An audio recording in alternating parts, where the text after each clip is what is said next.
Muchas veces nos encontramos con el problema de estar trabajando con varias capas a la misma vez y necesitamos, o a veces se nos pierde dentro del visor, se nos pierde la capa que necesitamos visualizar.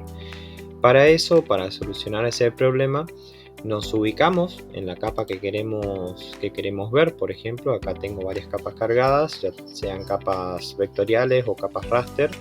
Y simplemente le damos clic derecho a la capa que necesitamos visualizar y nos vamos a la primera opción que dice Zoom a la capa.